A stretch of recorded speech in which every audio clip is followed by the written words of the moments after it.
I never thought a weekend getaway could feel like a test of survival until the night at Waldo Lake.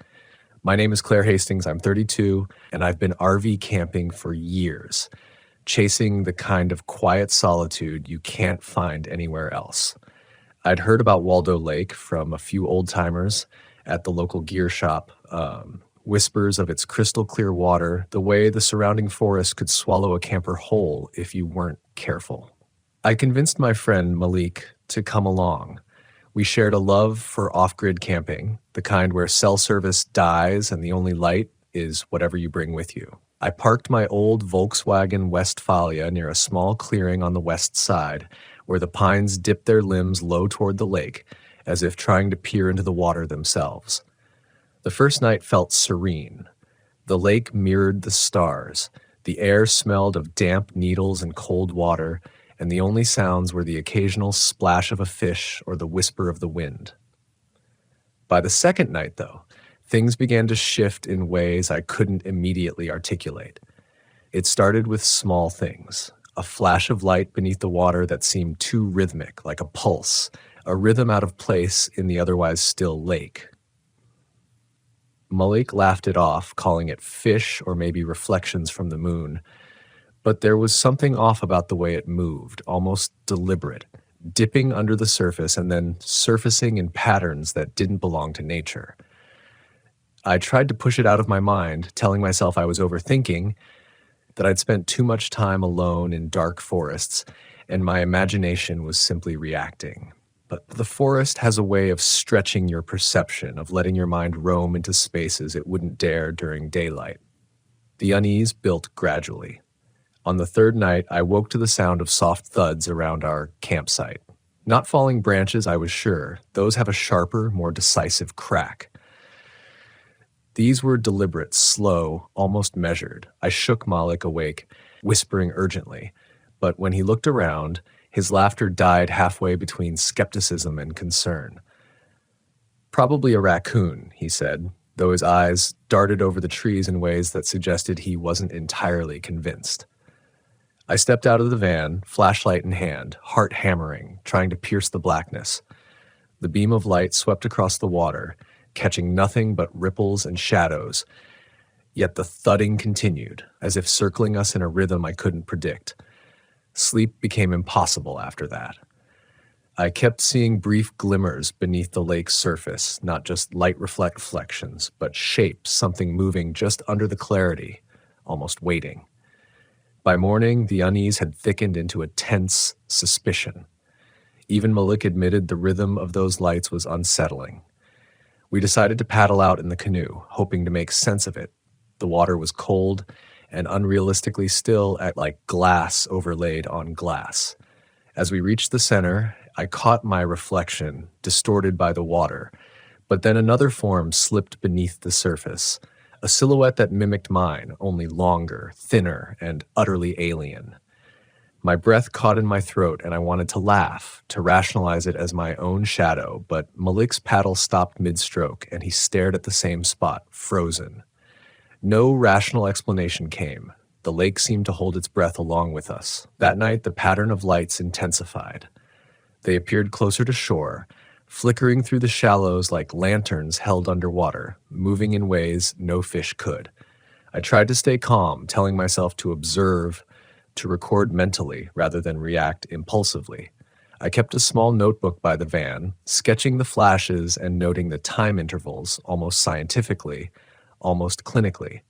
But as I drew, the forest around us seemed to lean in, each rustle amplified, every crack of a twig like a warning. I realized in a dawning panic that the lake wasn't just reflecting the sky, it had its own rhythm, its own awareness, as if the lights beneath were alive and aware of us. Then came the voices, or what I thought were voices. At first it was just a faint whisper, like wind caught between the pines. Malik swore he heard it too.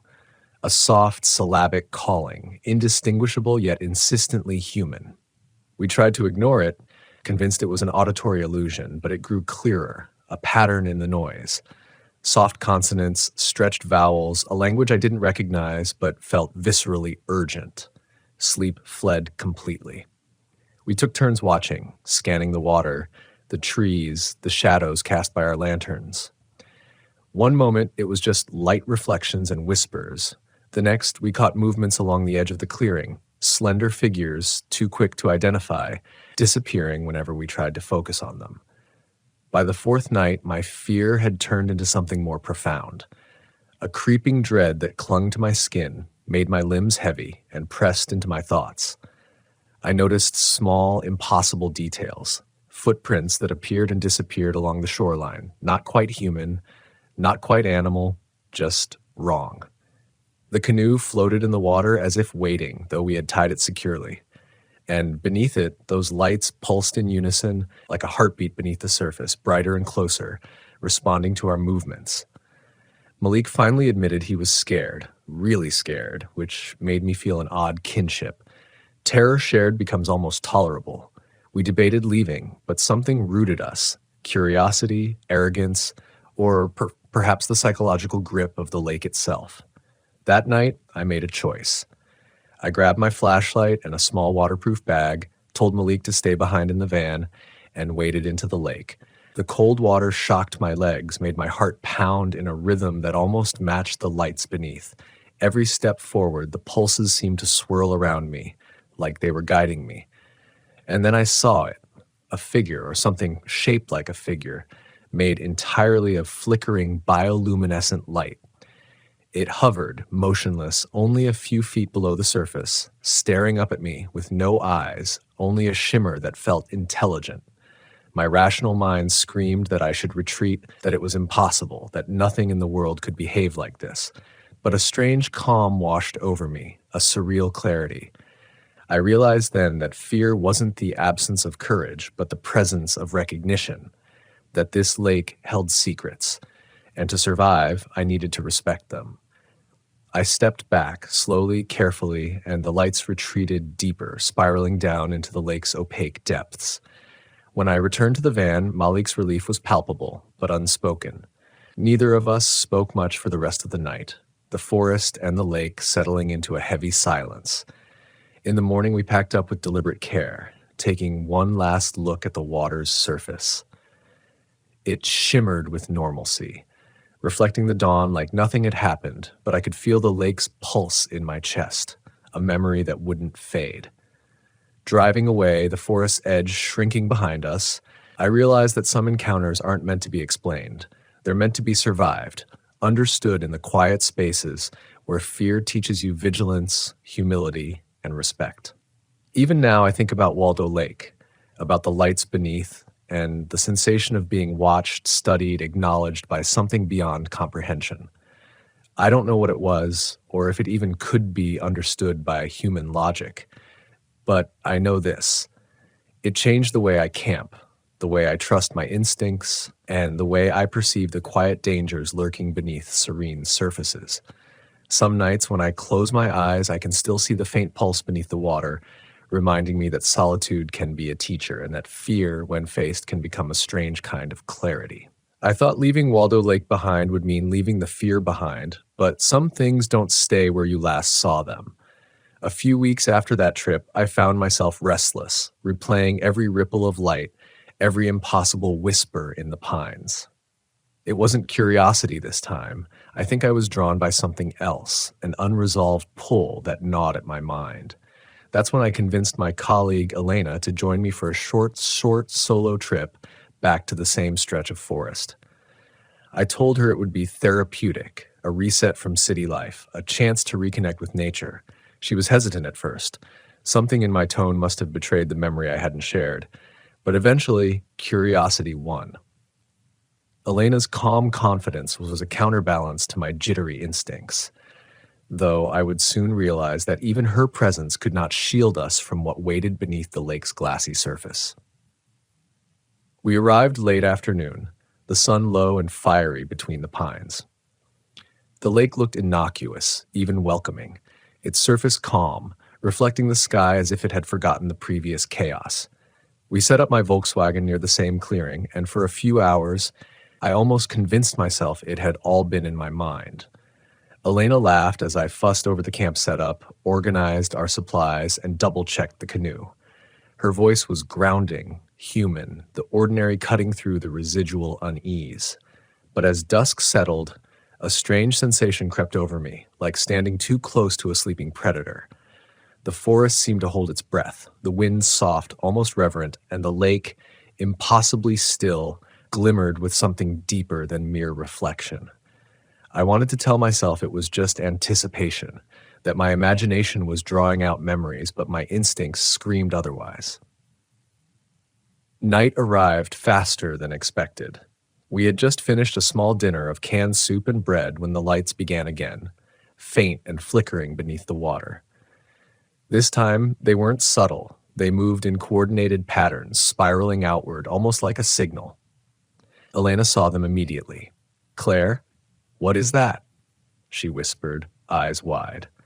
I hesitated, searching for a rational explanation, but none came. The lights moved against the natural flow of the current, organizing themselves as if choreographed. The forest seemed to respond too. The usual night sounds muted, replaced with an eerie rhythm, like the lake was beating a warning into the air. We took the canoe out, cautiously this time, paddles slicing silently through the mirrored surface. The lights beneath mirrored our movements, pulsing faster as we drew closer. I felt my chest tighten, a physical reaction I couldn't ignore. Then something shifted. The lights converged into a dense, glowing shape beneath the water, massive yet indistinct. It was no longer a flicker or a reflection. It felt alive. The water around it swirled without wind, a subtle current that tugged at our canoe, urging us backward. Elena clutched the sides, her knuckles white, her breath shallow. "Claire, I don't like this," she said, her voice tight, but I couldn't turn away. Curiosity and fear intertwined, an almost magnetic force anchoring me in place. I leaned closer over the canoe's edge, my flashlight cutting a thin beam to the black water. The shape beneath responded, shimmering and undulating, forming patterns that were at once geometric and organic. I felt my mind stretch, straining to comprehend it, and a shiver raced down my spine. Then I heard it, not through my ears, but somewhere deeper in my chest and bones. A low, undulating hum, the kind of vibration that resonates when a sound is larger than the body, larger than the mind, larger than anything familiar. It wasn't threatening, not overtly, but it carried authority, a command to pay attention. And pay attention we did, silently, fear coiling tight in our stomachs as the lake revealed itself as more than water, more than reflection. Suddenly, a smaller light broke away from the mass, rising toward us like a tiny, intelligent spark. It hovered just beneath the canoe, then darted back to the larger formation, as if reporting or responding. My heart hammered, not from panic, but from recognition. This was communication. The lights weren't random, weren't natural. They were deliberate, aware. Elena whispered that she felt it too, a profound recognition, and the word I wanted to scream, but didn't, was respect. There was no hostility in the lights, no malice, only a presence that demanded understanding, observation, and caution. I realized then that the lake's pulse was not malevolent. It was a test. As if sensing our realization, the lights began to disperse, retreating into the lake's depth, leaving a residual glow that shimmered like fading embers. The current under our canoe eased, the hum softened, and for a moment the world felt fragile, suspended, as if holding its breath alongside us. We returned to shore in silence, both of us shaken yet exhilarated, our minds buzzing with the ineffable knowledge of something beyond human comprehension. That night, wrapped in sleeping bags in the back of the Volkswagen, I lay awake listening to the gentle lap of water against the shore. Elena's steady breathing reminded me that fear can coexist with awe, and that some experiences, while terrifying, also leave a residue of enlightenment. The next morning, we packed methodically, almost ritualistically, leaving nothing behind, carrying a profound reverence for the lake. On the drive away, Waldo Lake receded behind the trees, the sun gleaming off its surface, hiding the mysteries beneath. Yet even as we left, I felt its pulse, a soft, distant thrum, reminding me that the lights had not forgotten us, that the lake retained memory. I reflected on how instinct, when combined with courage, can guide you through encounters that defy logic, that the line between fear and understanding is often thin, yet navigable. Weeks later, back home, I found myself waking in the night, heart pounding at imagined whispers, recalling the patterns of light, the rhythm of the lake's hum. I realized I had brought a piece of Waldo Lake into my consciousness, an unshakable imprint that forced me to recalibrate how I approached solitude, nature, and the unknown. My RV trip since then carried a new layer of awareness, not paranoia, but deep attentiveness, a readiness to listen to the subtle signals around me, to respect the silence and the whispers, the lights that might be more than they appear. I returned one final time, alone, seeking closure. This trip was not about curiosity. It was about respect, acknowledgement, and understanding. I parked in the same clearing, set up minimally, and walked to the water's edge as dusk fell. The lake mirrored the sky as before, peaceful and ordinary, yet I could feel the pulse beneath, soft but insistent. I stepped closer, letting my hands skim the surface. The water rippled, the faint glow returned, but this time it didn't frighten me. I understood in a visceral, unspoken way that the lights beneath were guardians, observers, remnants of something beyond our realm. They didn't need my acknowledgement, but in giving it, I felt a strange equilibrium, a balance between fear and understanding. Walking back to the van, I realized the lesson Waldo Lake had pressed upon me. Some mysteries exist not to terrify, but to awaken a deeper vigilance, to challenge our perception, and to remind us that the natural world is layered with intelligence we cannot yet comprehend. The forest, the water, the lights, they were a mirror, reflecting back the courage and humility required to face what lies beneath the surface. I drove away that evening with the quiet certainty that the lake would continue its rhythm, its pulse unseen but persistent, and that the lessons it imparted would remain, hidden beneath the glassy calm of everyday life, waiting for those willing to listen. This segment deepens the psychological tension, introduces a new character to explore relational dynamics under fear, heightens the mystery of the lights beneath the lake, and reinforces the reflective, empowering tone while preparing for the final climactic resolution. The last trip back to Waldo Lake was meant to be a farewell of sorts, a chance to reconcile my fear with understanding. I arrived just as the sun dipped low behind the western pines, casting the lake in molten amber light. The air smelled of wet earth and pine sap, sharp and raw, and I felt a twinge of anticipation that made my chest tighten.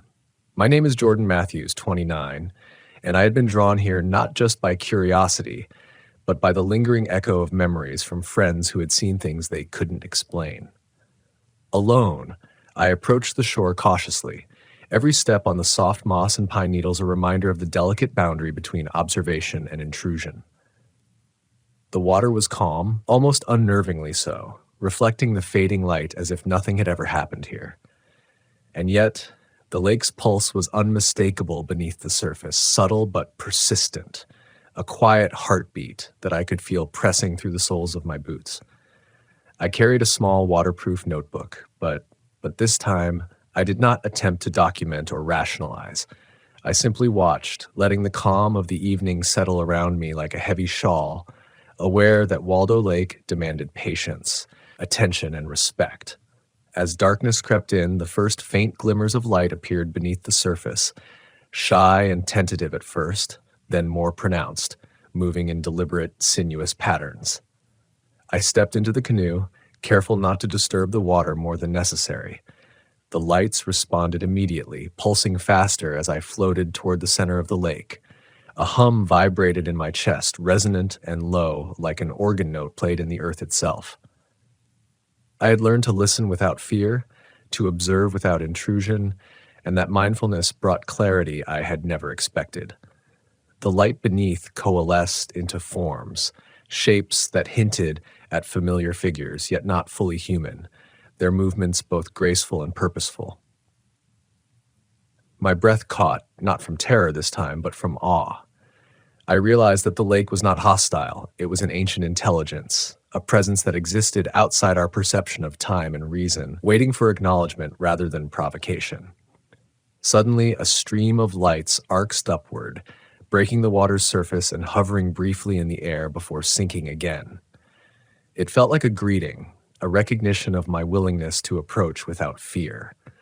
I whispered softly, introducing myself as Jordan, explaining aloud that I meant no harm, that I came seeking understanding rather than thrill. The lights responded, swirling around the canoe in gentle spirals, and for the first time I felt a dialogue occur, not in words, but in awareness, in presence, in energy. The lake was teaching, showing me that some encounters transcend comprehension, and that fear, when met with respect and mindfulness, transforms into clarity and insight. Time became fluid, stretched thin by the intensity of the moment. The hum deepened, the water rippled with currents unseen, and the lights formed patterns that were impossible to describe with language.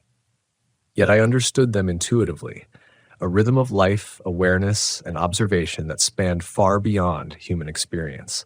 I realized that the lake, the forest, and the lights beneath were not separate from me or from those who came before. We were all part of a continuum, a fragile intersection of consciousness and environment. Every heartbeat, every cautious breath became part of the rhythm, part of the acknowledgement the lake required. Then, as suddenly as it had begun, the lights withdrew. The pulses beneath the water slowed, the currents eased, and silence settled like a dense fog across the lake. I floated for a long time in the darkness, staring at the black water that now reflected nothing but the moon and stars.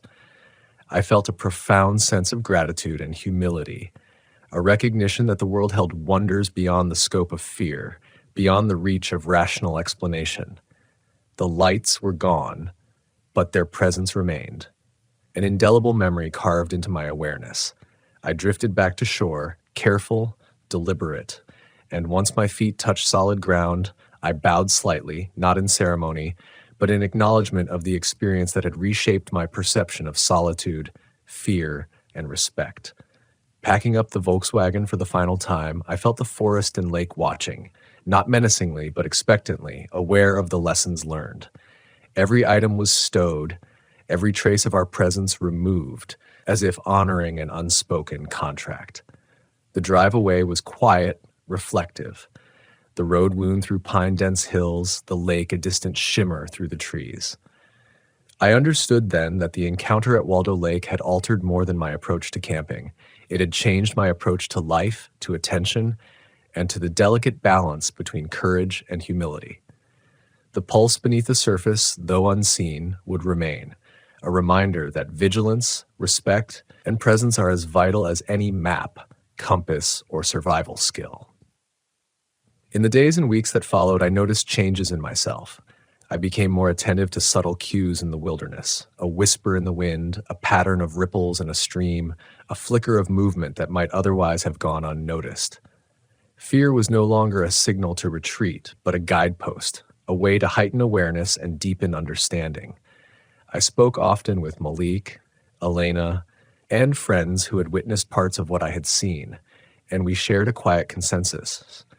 Some experiences are not meant to be fully explained, only respected. Waldo Lake had left its imprint not as terror, but as enlightenment, a teacher disguised in mystery.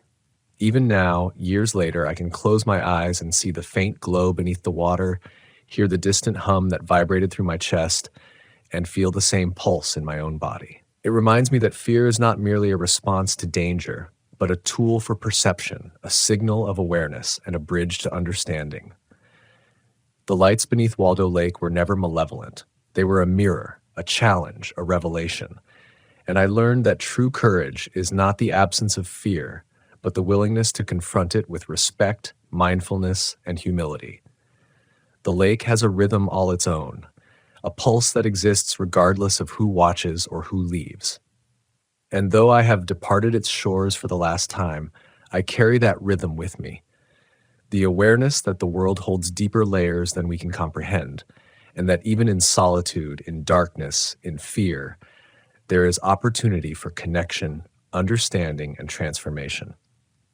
As I look back, I realize that the true lesson of Waldo Lake was never about escaping the unknown, but about meeting it fully present, open, and alive, and allowing it to teach without resistance. And so I drive away, carrying the light beneath the surface in my chest, a memory and a warning and a gift all at once. I have learned to trust the quiet moments, the whispers of wind and water, the pulse that waits beneath every still surface. Waldo Lake taught me that fear is temporary, but understanding endures. And in that enduring clarity, I have found a strange, empowering peace. I remember the first time I drove into the Sonoran Desert alone. The light was different there. Gold, not like warmth, but like a memory fading. You could feel the air pressing down, empty and thick at the same time, like the earth had exhaled everything human out of it. My name's Mark Kessler, 43 years old, born in Flagstaff, Arizona, and I've been living part-time out of my RV for the better part of 6 years. I used to tell people it was freedom I was chasing. That open road kind of life that makes you believe you've outrun something. Responsibility, routine, maybe yourself. But the desert has a way of showing you that silence isn't peace. Sometimes silence is warning. I came out here after hearing about the disappearances. A handful of RV campers gone missing in a stretch of desert between Quartzsite and Blythe. No bodies, no signs of struggle. Just rigs left behind, doors open, chairs still set out, coffee mugs half full. Locals said it wasn't the first time. Some claimed it happened every few years, always around the same season after the monsoon heat broke. I told myself I wasn't out here to play detective, just to see for myself. But I guess deep down, I needed to know what makes a person drive this far from the world, only to vanish into sand. The first night, I parked at a dry lake bed that hadn't seen water in decades. Cracked ground stretched miles wide like a mosaic of ancient scars. I'd filled my water tank in Quartzsite, packed enough food for a week, and brought extra gas. The stars were the clearest I'd ever seen, so sharp they almost hurt to look at. The desert wind slipped under the RV like a low hum, shaking the aluminum panels just enough to remind you you're never fully alone. But what stuck out wasn't what I heard, it was what I didn't. No coyotes, no insects, not even the faint ticking of a cooling engine after sunset, just stillness, pure and relentless. I'd been in quiet places before, but this was different. This was like the sound had been stolen. That night, I couldn't sleep. Every time I closed my eyes, I swore I heard a faint tapping, like something brushing the side of the RV. Once, twice, then gone.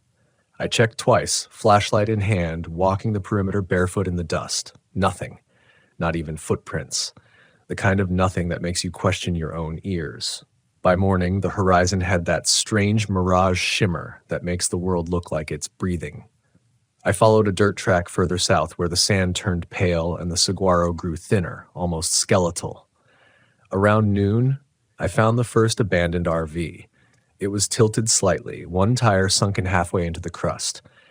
Beige Winnebago, maybe early 2000s model. No plates. The door was ajar, banging faintly in the wind. Inside, it smelled like old water and something faintly metallic.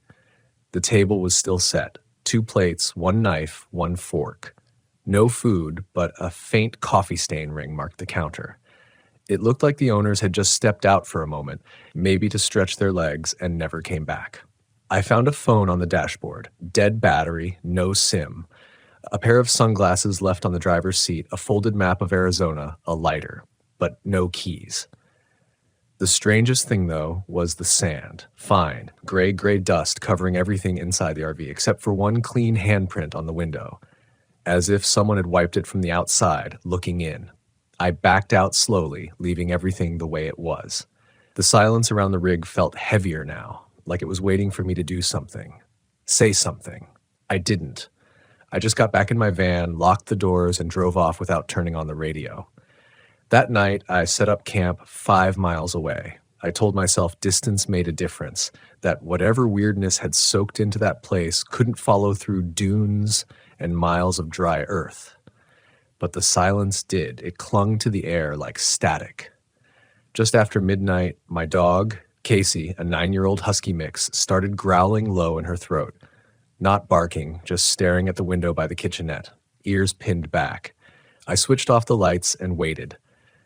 The air outside was pale under moonlight, the kind of blue-gray that hides shapes too well. At first, I didn't see anything. Then a movement, a faint flicker, like someone walking just beyond the beam of sight. Not a shadow, not a reflection, more like the air itself rippled.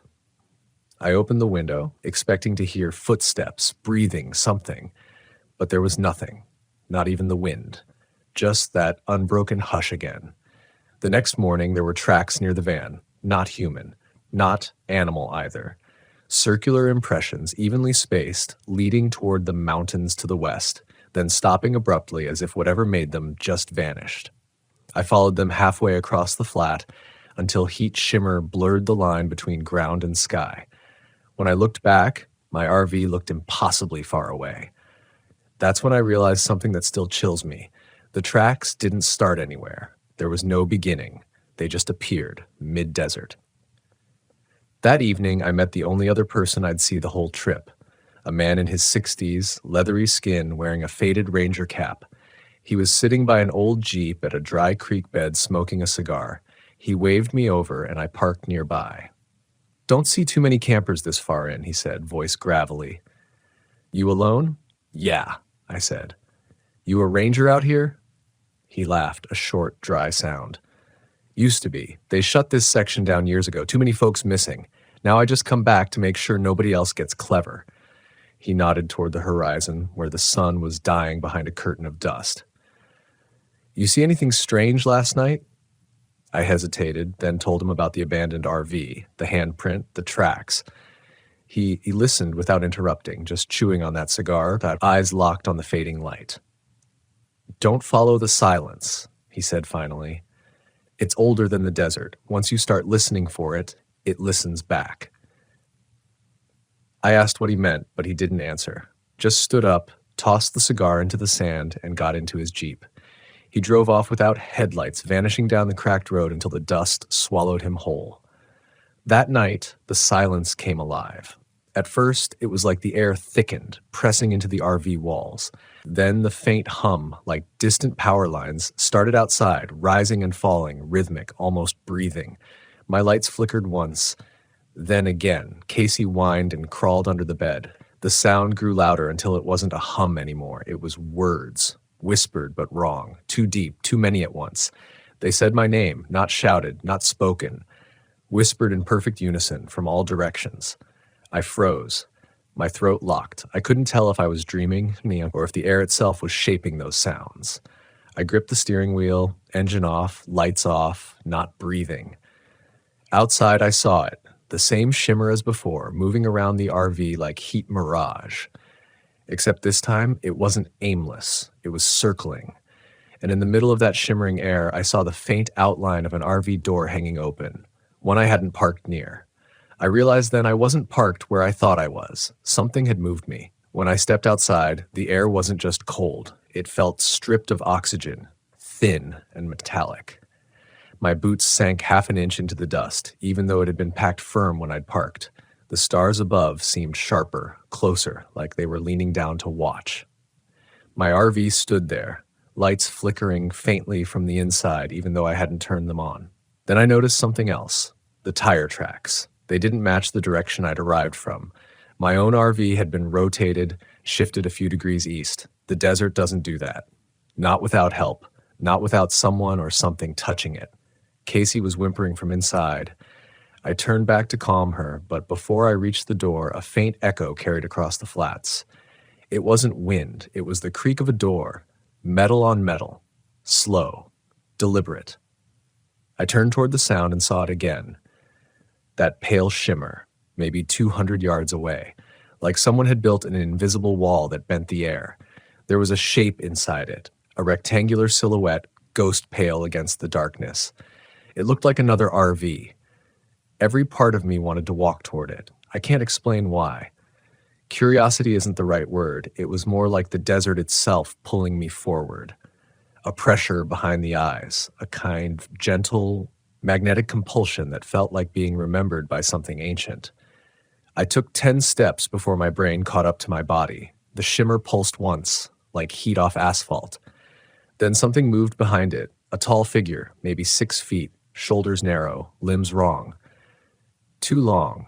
It wasn't walking so much as gliding, weightless. I stumbled back, nearly tripping over my own boots, and the shimmer vanished as if it had never been there. No light, no sound, just the desert again, vast and soundless. By the time I got back into the RV, my hands were trembling so hard I dropped the flashlight twice.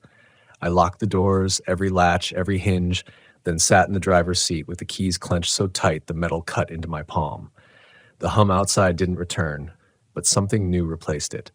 A tapping. 3 times on the passenger side window. Pause. Then again, like knuckles. Casey barked once and went silent. I didn't look, couldn't. You learn something about fear in places like that. It's not always about what's visible. Sometimes it's about the choice not to see. I waited there until the horizon began to glow gray with dawn. When I finally looked, the window was clean, too clean. The dust that had built up over the drive was gone, wiped in a perfect arc like someone had leaned close to look inside. That was the morning I decided to leave. I packed everything in 30 minutes, heart pounding the whole time. But when I turned the ignition, the engine didn't even cough. Battery was fine, fuel tank full. It was something else, some deeper wrongness, something not mechanical. I could feel it before I could explain it. I got out, scanning the desert, hoping for cell service. There was nothing. Just the sound of my own heartbeat and the faint whisper of sand moving across the crusted flats. Then I saw the Jeep. It was parked about 50 yards away, half covered in dust. The same old Jeep the ranger had driven the night before. Only this time, it wasn't empty. Someone was sitting inside, head tilted back, eyes open. I walked closer, slow, calling a "Hey, you okay?" No answer. He was dead. I could tell before I reached the door, skin pale gray like the life had been leached out instead of taken. His face frozen in that same faint smirk he'd had when he said, "Don't follow the silence." But his eyes, they were wrong. They weren't glassy. They were reflective, like mirrors catching the sunrise. I leaned closer, and for a second I thought I saw myself in those eyes. But the reflection wasn't me. It was my RV, burning.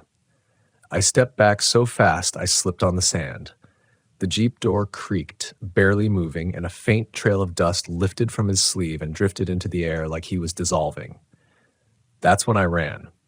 I sprinted back to my rig, grabbed the emergency radio, and tried the old CB frequencies, static. Then a voice, faint, female, breaking through in bursts. "Anyone, please." They're not gone." Then silence again. It took me 2 tries to get the generator running. The air conditioner kicked in, lights flickered back, and for a brief second I felt normal again, anchored in something real. I slammed the transmission into drive and peeled out, engine roaring, dust curling behind me. I didn't look back until 20 miles later. The Jeep was gone. Not in the rearview mirror, not anywhere. But the strangest part was this. When I checked my odometer, I'd driven exactly 47 miles, same as my route coming in. The GPS still read the same coordinates as yesterday. I was back where I'd started. At first I thought it was just a glitch, but then I saw the shape in the distance. Another RV. Same beige Winnebago, same open door, same clean handprint on the window. My heart dropped. I killed the engine. I stepped out again, this time armed with a crowbar. The desert was beginning to bake, air shimmering already. I forced myself to walk to the rig. The interior was identical, but one detail had changed. On the counter, beside the cold coffee mug, was a photograph. It showed me, standing beside my own RV, except I was smiling. And behind me, just barely visible in the window reflection, was that tall, too long figure. I dropped the photo. The edges curled in the heat, the image warping as if the film itself didn't want to exist. My mind started fracturing around what I was seeing.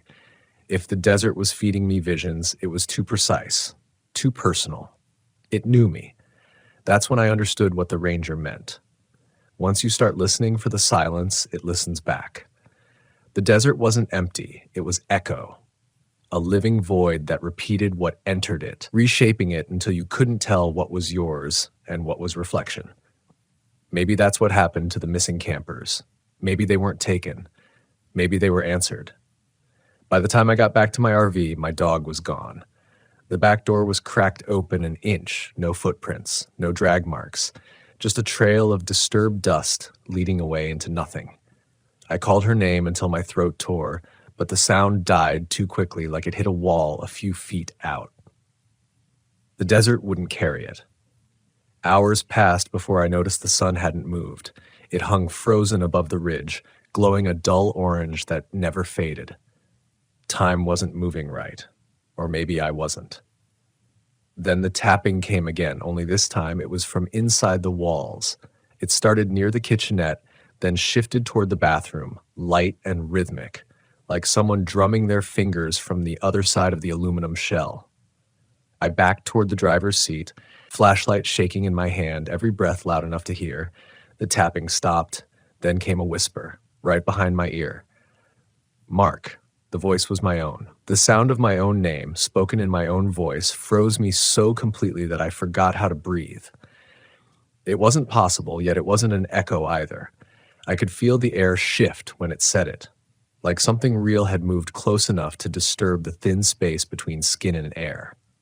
I turned slowly, every nerve screaming, half expecting to see my own reflection standing there in the dim cabin light, but there was nothing, no movement, no shadow.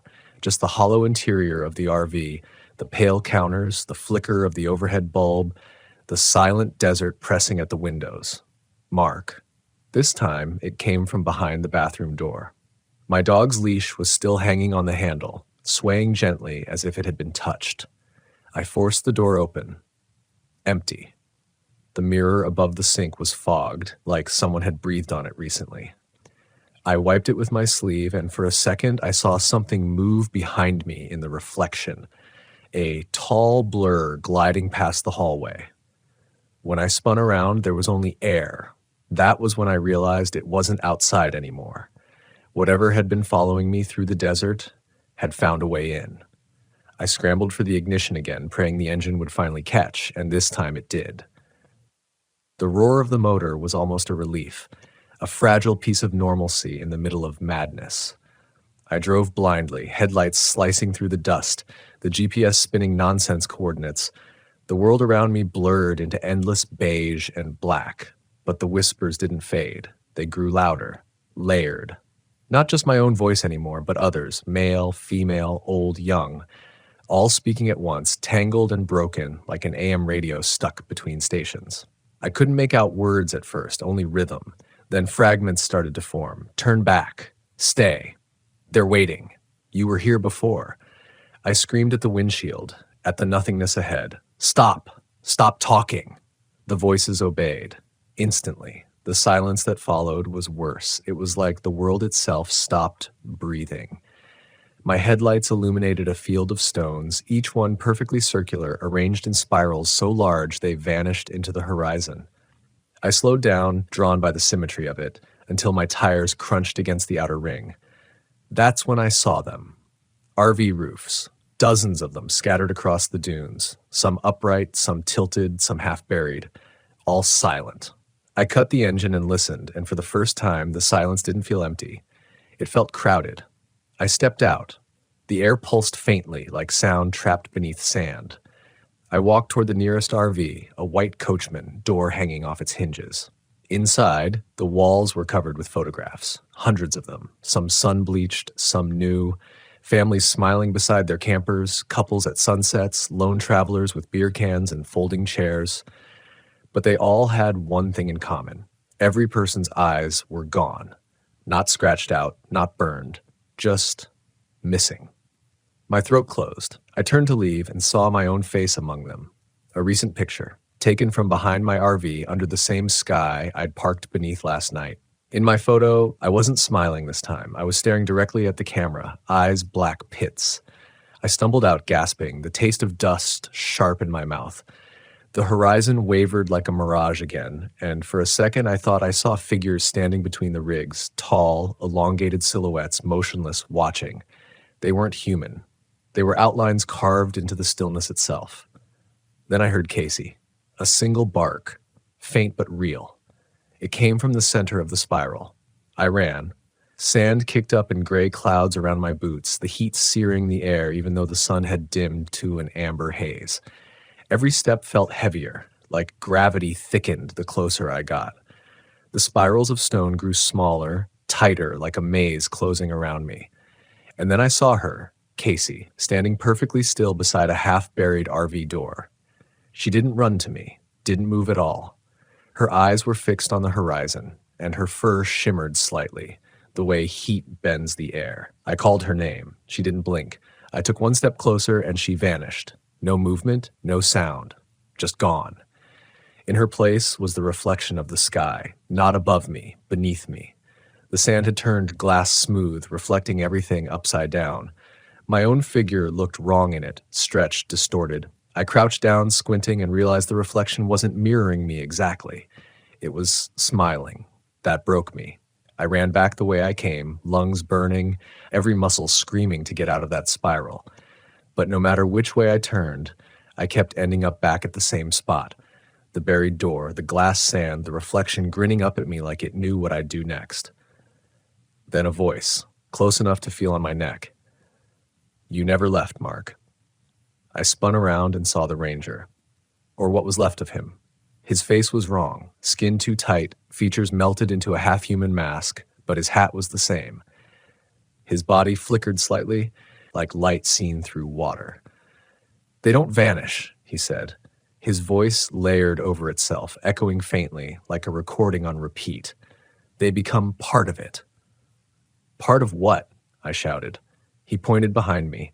The desert shimmered, and all at once the ground rippled outward in waves like breath under sand.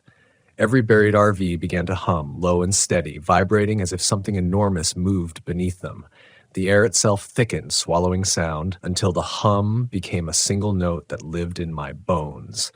I dropped to my knees, hands over my ears, but the sound wasn't in the air anymore. It was inside me.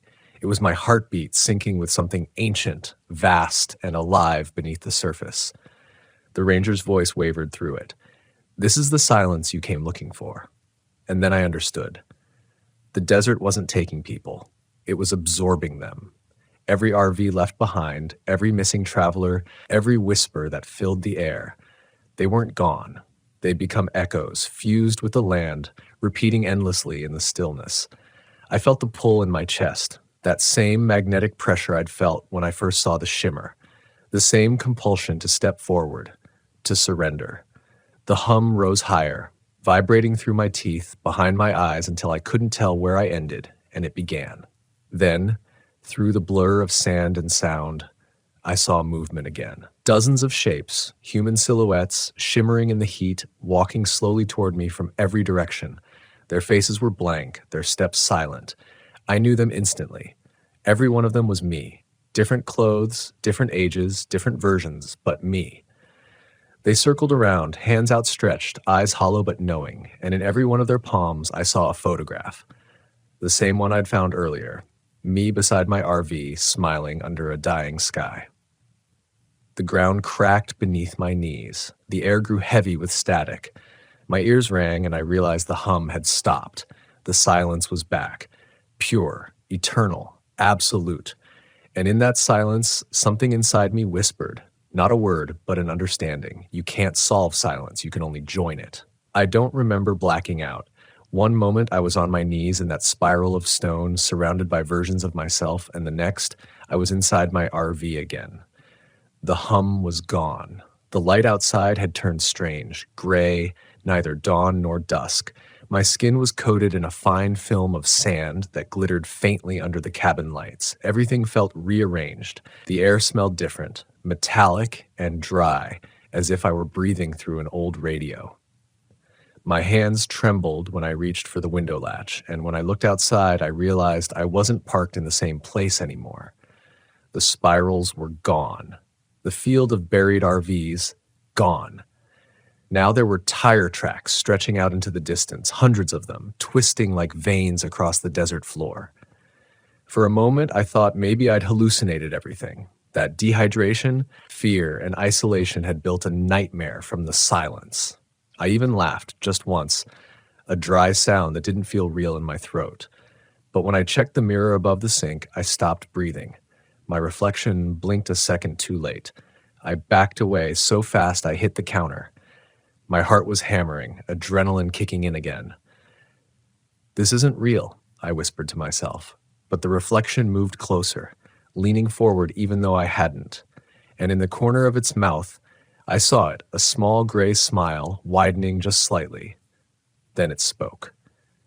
You brought them here.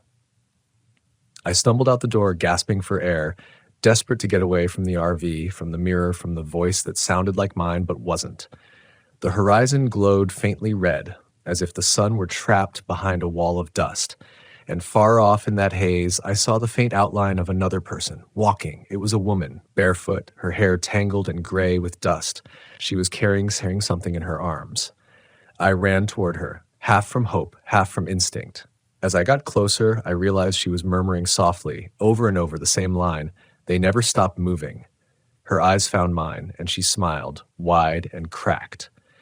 In her arms wasn't a baby or a bundle of clothes. It was a cracked radio, wires dangling. The speaker was hissing faint static like distant wind. "Who are you?" I asked. She laughed softly, shaking her head. "No names out here. The desert doesn't like them. Names echo." "Have you seen others? Campers? RVs?" She looked at me for a long moment, then tilted her head. "You're one of them, aren't you? One of the listeners." "What does that mean?" She stepped closer. Her skin shimmered faintly, like heat over pavement. "You heard it, didn't you? The silence. You thought it was absence, but it's full of everything that's ever spoken here." I felt something tighten in my chest. "The missing people, you know what happened to them?" Her smile faltered. "You can't go looking for echoes, Mark. They find you. You think you came out here on your own, but you've been walking in their memory the whole time." I froze. "How do you know my name?" She didn't answer. Instead, she lifted the radio, pressing it against her ear. "They're calling again," she whispered. Then she started walking away, straight into the blinding horizon until the light swallowed her. I wanted to follow, but my legs wouldn't move. The air had thickened again, that same invisible weight pressing on my lungs. When I turned back toward my RV, the door was swinging open. Inside, the lights flickered. Something was standing in the hallway. Not a person, a shape. Tall, featureless, almost translucent, like sand suspended in air. The edges of it rippled, blending into the cabin's dim glow. It tilted its head, slow, deliberate, the way a person does when trying to remember something long forgotten. "Why are you here?" I asked before I could stop myself. The thing didn't answer.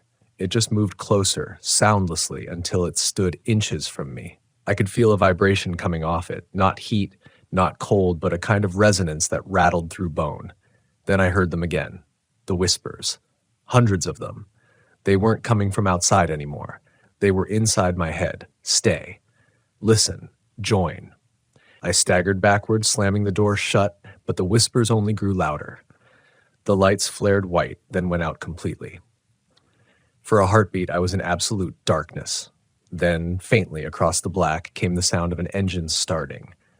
My engine. Except I wasn't driving. The RV lurched forward, wheels grinding over sand, headlights piercing through the red haze. I grabbed the steering wheel, yanking it hard, but it didn't respond. The pedals were dead under my feet. The rig was moving on its own. The radio flicked on, static erupting, then clearing into a voice, soft, distant, but unmistakable. It was me. "I told you not to listen," my voice said, calm and cold. "But you wanted to understand. You wanted to solve it." The road ahead began to change. The sand rippled and flattened, turning into a perfect black ribbon stretching into the distance. My own voice on the radio continued. "They all thought they could solve it. Every camper, every wanderer, every one of us. But there's no solving silence, Mark. There's only becoming it." I slammed my fists against the dashboard. "What do you want from me?" The voice laughed, a low, hollow sound that made my teeth ache. "You already gave it." The windshield darkened suddenly, a shadow passing across it. I thought it was a storm at first, but then I realized it was reflections. Dozens of them. My face staring back from the glass, layered one over another, mouths moving in perfect sync, whispering the same phrase, "Don't follow the silence." The RV stopped. Outside, the desert looked different again. The horizon was gone, replaced by a white void stretching in all directions. No sun, no stars, just a pale, endless expanse. The tires hissed faintly against a surface that wasn't sand anymore. It was smooth, polished, almost reflective. I opened the door slowly. The air outside was still, heavy. My reflection was everywhere, on the ground, in the air, in the faint gleam of my RV's windows. Infinite versions of me staring back, all motionless. I took a step forward. The surface beneath my feet rippled and the whispers quieted.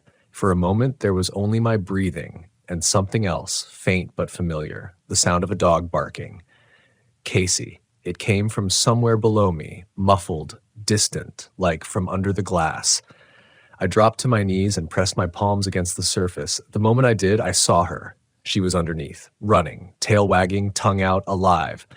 But the ground between us was solid, a barrier of light and glass. "Casey," I yelled, pounding the surface. "Casey, come here." She stopped, looked up, and then something else stepped into view behind her. A man, tall, thin, face obscured by the same shimmering distortion I'd seen before. He placed a hand on her head, gently like an owner calming a pet. Then he looked up at me. Even through that distortion, I could see his smile. It was mine. That smile, my own, reflected back at me through something that wasn't glass or time but both, froze me where I knelt. The figure behind the barrier was calm, steady, familiar in every terrible way. My dog wagged her tail beside him as if she didn't sense anything wrong. The shimmer between us pulsed once, distorting the image, but the face stayed clear. I tilted his head slightly, just as I'd done earlier when staring at the figure that had mirrored my movements inside the RV. "What are you?" I asked, though my voice broke halfway through the word. The reflection grinned wider. When it spoke, it wasn't from the other side of the surface. It was inside my head again, a vibration more than a voice. "I'm the part that didn't leave." The words struck something deep in me, something beyond fear. I wanted to deny it, to call it a hallucination or the desert's trick, but there was a clarity in its tone that felt truer than memory. "You stayed," it said. "When the first silence came, when the others were taken, you listened. You thought you escaped, but all you did was wake up later." The ground beneath me rippled again, waves moving outward like slow breath. My reflection, my other self, walked closer, pressing his palm to the underside of the barrier. The moment his hand touched it, my own palm began to ache, a sharp burning like frostbite. I looked down. His handprint was forming on my skin, searing into it as if light itself could leave a scar. I yanked my arm back and stumbled to my feet, heart slamming against my ribs. "No, you're not me. You're what this place makes out of people." He tilted his head again, smiling. "Then why do we remember the same things?" Before I could speak, he placed his other hand on the glass, and this time the surface began to crack, not like breaking glass, but like spider webs of light splitting through fog. Beneath it, I could see other figures moving. Dozens, maybe hundreds, each one a distorted version of a person, each one slowly turning upward as if hearing something far away. And in that moment, I realized what I was looking at. The desert wasn't just ground. It was surface. Thin, translucent, like ice over an ocean. Beneath it, those people, those missing campers, were still there. Not alive in any human way, but preserved, suspended, echoing in the silence they'd been pulled into. My reflection pressed both palms harder against the glass. "You wanted to solve it. You wanted to understand what the silence was." I took a step back. The light shifted. His voice grew fainter. But it was everywhere now, inside the wind, inside my heartbeat. The silence is memory, Mark. The desert doesn't forget. It holds every sound, every fear, every last breath. It's where echoes go when they die. The ground trembled. The light thickened into a fog that crawled upward, swallowing the horizon. My RV flickered like a mirage, half there, half gone. I ran toward it, boots slipping on the smooth, glassy sand. My lungs burned as I reached for the door handle, metal hot enough to sting, but I yanked it open and dove inside. The cabin was colder now, dead quiet. I started the engine. It coughed once, then roared alive. Headlights cut through the haze. "Come on," I whispered to myself. Come on, come on. The wheels caught traction, and for a moment I was moving. The surface cracked beneath me, echoing like thunder. I didn't care. I kept driving, the wheels slick in my palms, tears blurring the edges of the desert. Behind me in the mirrors, the shimmer followed. Waves of it, bending light like water disturbed. The surface split wider, blackness yawning open beneath it. For a heartbeat, I saw the endless depth below, the still faces, the motionless hands reaching upward. Then they started moving. All of them. Hands pressed against the underside of the desert's skin, hundreds of palms rising through the glass, fingers stretching toward the surface as if they were feeling for the light. One pressed against the rear window. Casey's paw print. I slammed the brakes. The silence that followed was deafening. My breath came in ragged bursts. The hum returned, the faint but constant, vibrating through the steering column, through my bones. The radio flicked on again. Static. Then a voice. My voice. You can't leave it behind, it said. You drove right into it. You always do. I ripped the microphone out, screaming into it. Then tell me how to stop it. The static hissed, then softened. You don't. You carry it. And with that, the lights went out. Not just the headlights, the world. Total black. For what felt like an eternity, there was nothing. No sound, no air, just the pulsing rhythm of my own heartbeat echoing in that void. I thought maybe I was dead. Maybe I'd become one of those still figures beneath the sand. Then, slowly, light returned. But it wasn't desert sunlight, it was morning. My RV sat in a dusty rest area off Highway 60, east of Quartzsite. The air smelled normal again, diesel, asphalt, sage. Birds chirped in the distance. The sun was rising. I stumbled outside, half expecting the ground to dissolve beneath me, but it didn't. Cars passed occasionally, their drivers not even glancing my way. On the picnic table nearby was a newspaper. Its headline faded from heat. Search continues for missing campers. 3 RVs found abandoned in desert.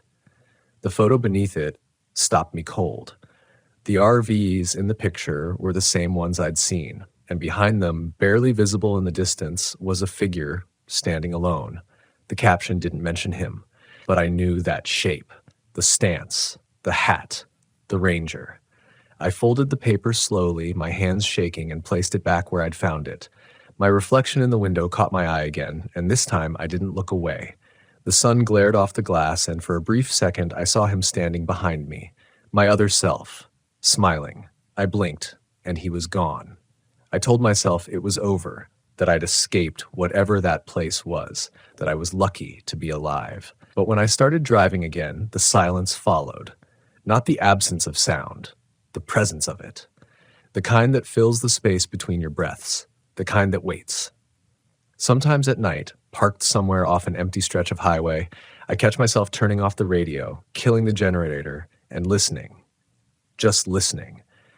And when I do, I swear I can still hear them. The whispers, the hum, the faint creak of an RV door opening somewhere far away. They never really vanished. They just became part of the desert's silence. And if you ever drive out past Blythe between the dunes and the dry lake beds and you hear nothing at all, no wind, no bugs, no sound, don't stop. Because the moment you start listening for the silence, it starts listening for you. I never thought a weekend camping trip would feel like stepping into someone else's memory. My name is Harper. I'm 32, and I've always chased the quiet corners of the Pacific Northwest to clear my head away from the constant hum of city life. That weekend, I decided to drive my old Volkswagen camper van up into the North Cascades, somewhere near the Stehekin River trailheads, where cabins peppered the mountainsides, but cell service was practically a rumor. The forest there isn't just a backdrop. It's alive. It presses against you with the smell of wet pine, the sudden chill in the shade, the way the mist hovers like it's listening. I set out Friday afternoon, the sky a muted slate gray, thinking I'd park near a secluded cabin I'd reserved online and spend the weekend hiking, reading, and just being alone.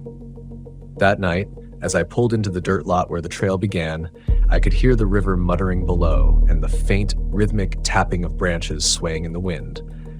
At first, I shrugged it off. Trees make noise, right? I should have listened to that instinct that tells you when a place is wrong. The cabin itself was small and rustic, nothing more than a wood-framed skeleton with a creaky porch and a stone fireplace. The kind of place that looks cozy in pictures but feels hollow when you're inside alone.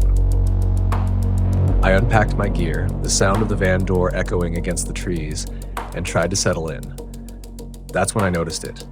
The first subtle indication that I wasn't as alone as I thought. A set of footprints in the soft mud leading from the tree line to the porch.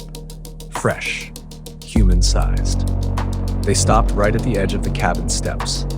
I froze, telling myself they must have belonged to the previous guest, maybe the caretaker, though the listing explicitly mentioned self-check-in. I called out, my voice swallowed by the dense forest, and got no answer. Still, I rationalized it. I was tired, my mind playing tricks. The wind, the river, the echoing forest, it was all just noise. But the feeling of being watched was too insistent to shake. Night came fast in the Cascades, the kind of darkness that isn't just absence of light. It's thick, almost tactile. I tried to read, but every crack of the cabin settling and every brush against the wall seemed amplified. Then came the first sound that made my heart skip a beat. Footsteps. Slow, deliberate. Outside. Around the cabin. Not the quick scampering of wildlife, but heavy, measured. Like someone pacing in anticipation. I grabbed my flashlight and peered out the window, catching nothing but shadows and the swaying of tree branches. My rational side said I'd probably just imagined it, but the unease grew, curling in my stomach like smoke. I double-checked the locks on the cabin door, even though it was one of those flimsy wooden bolts that feel more symbolic than protective. I told myself I was overreacting, yet I couldn't deny the way my pulse had picked up, hammering in sync with the forest around me. Sleep didn't come easy. Every creak, every whisper of wind felt like a voice testing the walls. At some point, I must have drifted, only to wake to a sound that made me sit straight up, a knock. Not from the door, but the window. 3 solid, deliberate taps. I held my breath, heart racing, scanning the darkness outside with the beam of my flashlight. Nothing, only trees, only the mist drifting along the trail behind the cabin. But then I noticed it. Another set of footprints, this time circling the cabin, careful, almost ritualistic. Someone had been walking all around my supposed safe haven. Panic clawed at me, that primal instinct telling me I needed to get out, but part of me was rooted in disbelief. Who would come here? Who could have followed me this far into isolation? Yet the evidence was undeniable. My solitude had been interrupted. By morning, I tried to convince myself it was over. Sunlight has a way of masking fear, of making the forest seem less threatening, and I hoped daylight would dissolve the anxiety that clung to my chest. I ate breakfast outside, letting the cool air brush against my skin, listening to birds that seemed oblivious to the tension that had soaked into the cabin the night before. But as I prepared for a morning hike, I noticed something odd.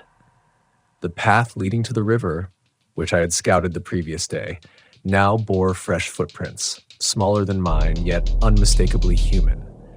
They veered off the trail before disappearing into the dense undergrowth. My stomach twisted. I wasn't imagining this. Someone had followed me. The realization hit harder than fear alone. It was intrusion, violation, the kind that makes the hair on the back of your neck stand on end. And the unsettling truth, if someone had managed to creep this close without me noticing, I wasn't sure I could predict what might happen next. I debated leaving immediately, but I'd committed to the trip, to the solitude, and part of me stubbornly refused to surrender. Instead, I decided to hike, carrying my flashlight and a small pocket knife, senses on high alert. The trail wound steeply upward, the canopy thickening, mist clinging to my arms. Every snapped twig, every rustle in the brush felt like it was just behind me. I forced myself to focus on the path, on the uneven stones beneath my boots, on the smell of damp moss and pine. But the forest has a way of bending perception, At one point, I swore I could hear footsteps following me, not from far behind, but from right at my heels, matching my pace exactly, even in the absence of another hiker. My mind argued with my senses. I was alone, right? Just the forest. Yet the unease was now palpable, almost physical, as if the forest itself was leaning in, pressing me toward some unseen conclusion. By late afternoon, I reached a small clearing that overlooked the river below. The wind here was sharper, colder, and for a moment I allowed myself to breathe. But even in that brief respite, I felt a glance at my back, the kind that isn't imagination, it's instinct. Something was there. Not a shadow. Not a sound, really, just a presence. And when I turned slowly, the clearing behind me was empty. Empty, except for the subtle impression in the dirt, faint but distinct, footprints leading into the trees, parallel to mine, as though someone had been walking alongside me for hours. I felt a cold dread settle in my chest. My logical mind scrambled for explanations. Maybe a local hiker? But no one had been around. My heartbeat thudded in my ears. Every step back to the cabin became an exercise in hyper-awareness. The forest wasn't just a backdrop anymore.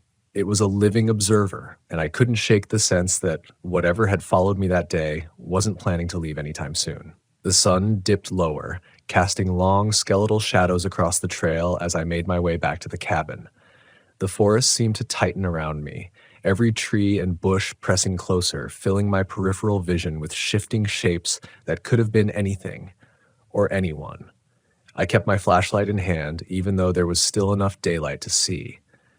My steps were deliberate, almost mechanical, but every snap of a twig made me jump, my imagination racing faster than my feet. When I finally saw the cabin's silhouette through the thinning mist, I felt a flicker of relief, but it was quickly snuffed out by the realization the porch steps bore new marks, fresh footprints, smaller than mine. They hadn't been there that morning. I froze, staring at them as if they might reveal their owner to me by sheer will. The porch creaked lightly under my weight as I climbed the steps, flashlight shaking slightly in my hand. Inside, the cabin felt suffocating. I double-checked the locks, moved furniture against doors, and even shoved a chair under the knob. Nothing made sense. There was no way anyone could have gotten in without leaving obvious signs, yet the footprints were evidence that I hadn't imagined it. I tried to reason with myself. Perhaps a caretaker had walked the property checking trails, but even that seemed far-fetched. I was fully alone, or at least I had believed so. The tiny seed of panic that had been growing all day blossomed into something more pressing. I was being watched, and there was no one to protect me. As darkness fell, the forest outside transformed into something almost sinister. Shadows lengthened and swayed unnaturally, and every gust of wind sounded like whispers brushing against the cabin walls. The earlier sense of being observed intensified. Then came a sound that made my stomach twist. A footstep, unmistakably deliberate, on the wooden deck outside my window. I held my breath, heart hammering against my ribcage, willing the sound to stop. Then a series of knocks, measured and slow, one after another, echoing like a code I couldn't understand. I forced myself to look, to shine my flashlight through the glass, but there was nothing. Nothing but the mist, the trees, and the faint ripple of the river below. My body tensed. Part of me wanted to run, to leap into the van and drive until the forest was a distant blur. But something, stubbornness, or perhaps fear of seeming foolish, kept me rooted to the spot. Hours passed, or maybe minutes, time lost meaning in that endless, oppressive darkness. Every sound became amplified, the creak of the cabin, the rustle of leaves, even the river's low murmur. Then I heard it, footsteps inside. Not outside this time, but inside the cabin. Slow, deliberate steps across the floor above me. I froze completely, unable to breathe, listening as each footfall echoed in the empty room above. I thought of calling for help, but what could I say? That someone or something was moving inside a cabin in the middle of nowhere? My phone was useless here. The footsteps stopped above me, and the silence that followed was heavier than any sound. I realized then that I wasn't just alone. I was trapped in a space that someone else could navigate with as much confidence as I could, and I had no control over it. Eventually, exhaustion overcame my fear, and I collapsed onto the small cabin bed, gripping the knife like a talisman. Sleep came fitfully, broken by imagined whispers and the occasional creak of the cabin. When I awoke, it was early morning, and a thick fog had rolled in from the mountains, wrapping everything in a damp, impenetrable shroud. I thought I might be able to leave, to pack up and retreat to the van, but then I noticed the mud around the cabin. Footprints everywhere now. Circling the porch, tracing the path to the trees, returning again and again. Whoever or whatever had been following me had left a record, and it was impossible to ignore. Panic rose in my throat, and I realized I couldn't wait any longer. I had to move, had to escape the forest before it swallowed me whole. I gathered my things quickly, moving with as much stealth as possible, but every time I stepped outside, I felt eyes on me. The mist made it impossible to see more than a few feet ahead, yet I could sense movement just beyond my vision, the brush shifting where no animal should be. My van seemed miles away, though in reality it was less than 100 yards.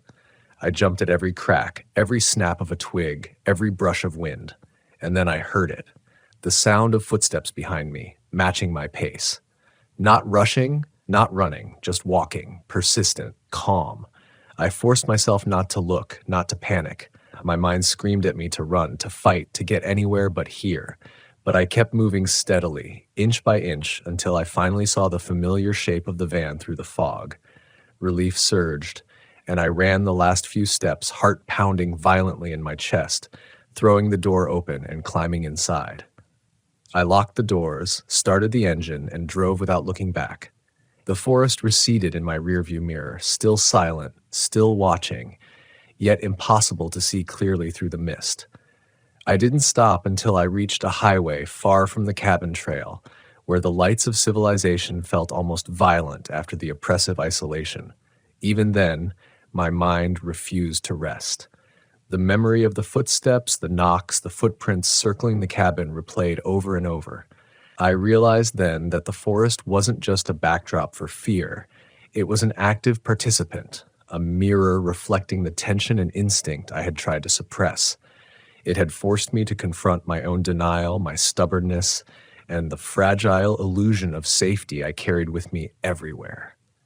Weeks later, I returned in the daytime to gather what I'd left behind, cautiously, with friends this time. The cabin seemed innocent in the bright light, quaint even, with its walls sun-dappled and windows gleaming. No footprints, no signs of intrusion.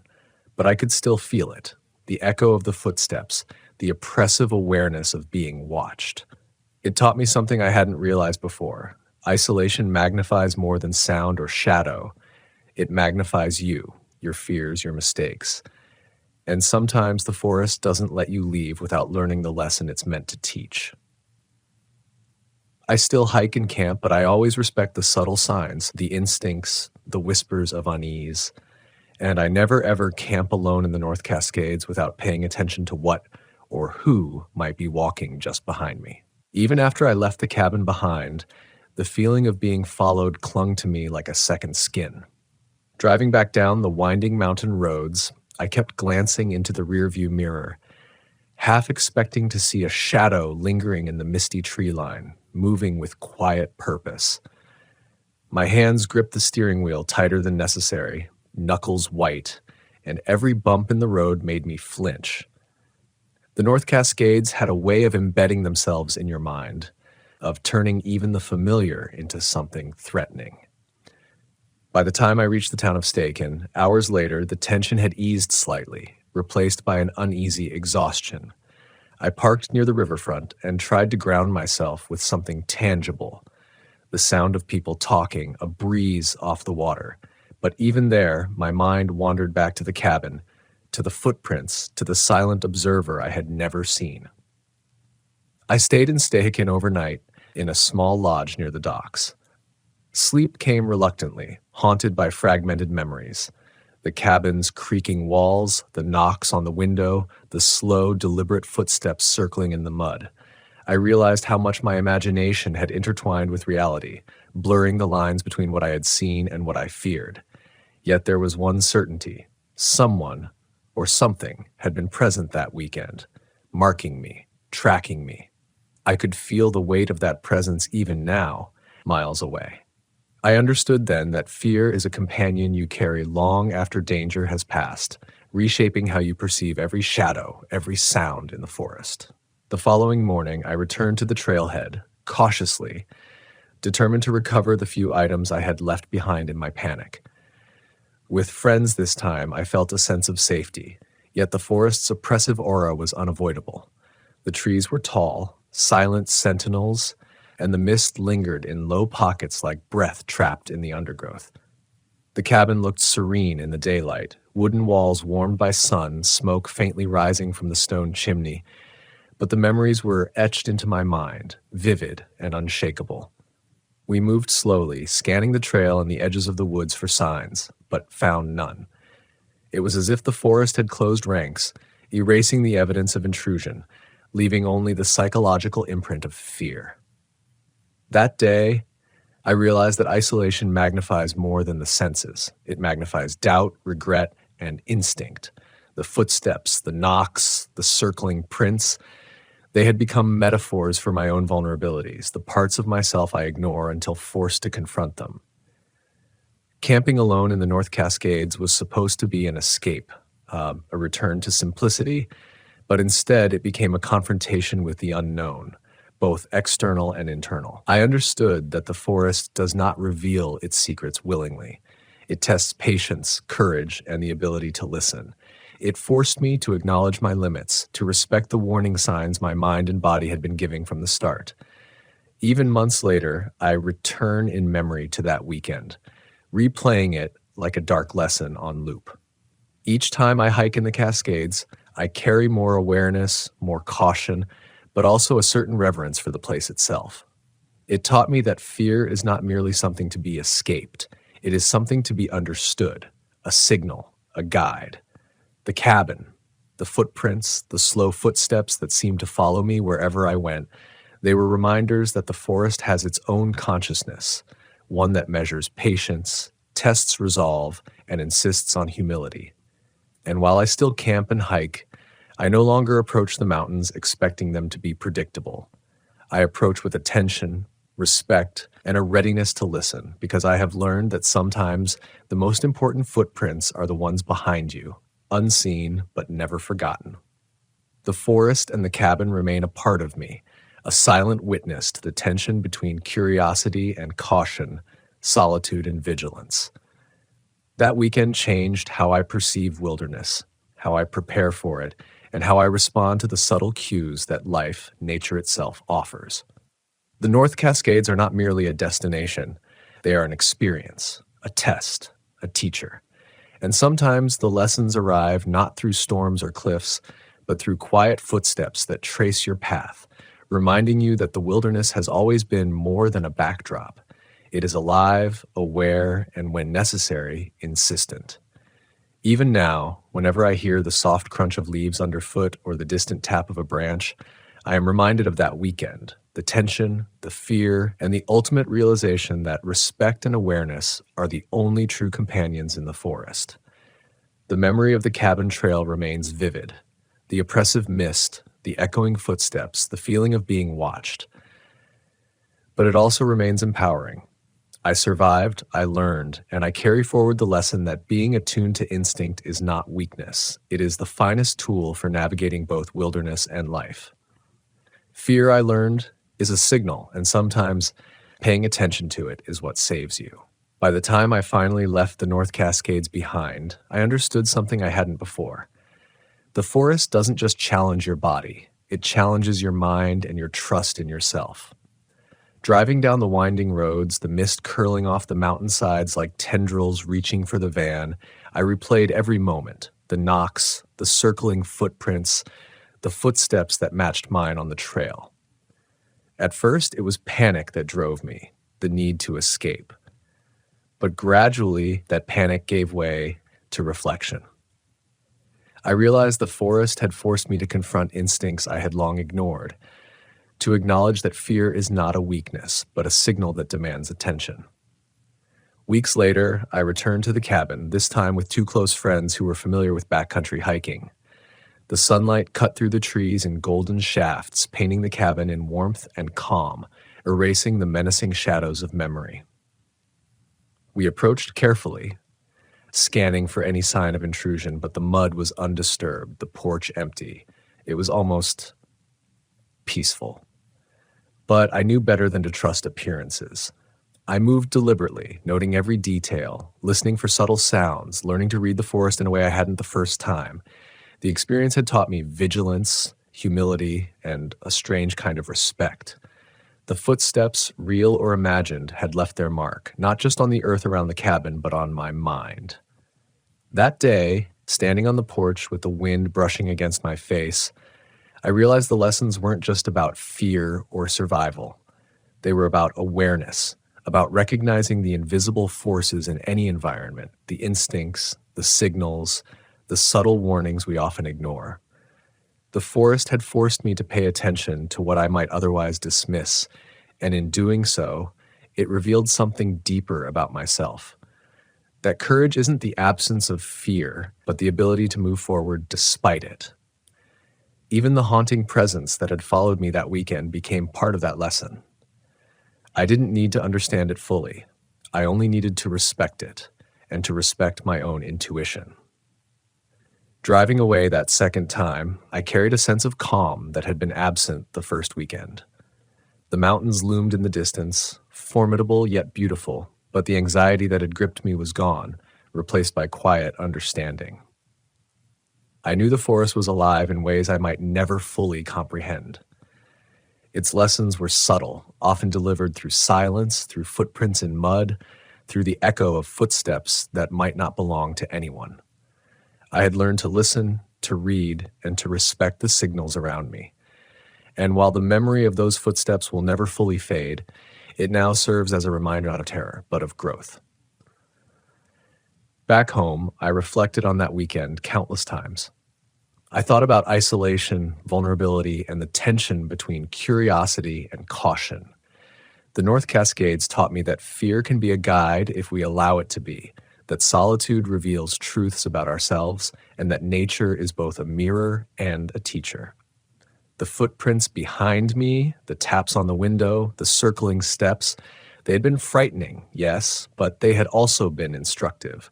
They forced me to pay attention, to respect my instincts, and to understand that the wilderness is never truly passive. It demands awareness, humility, and vigilance.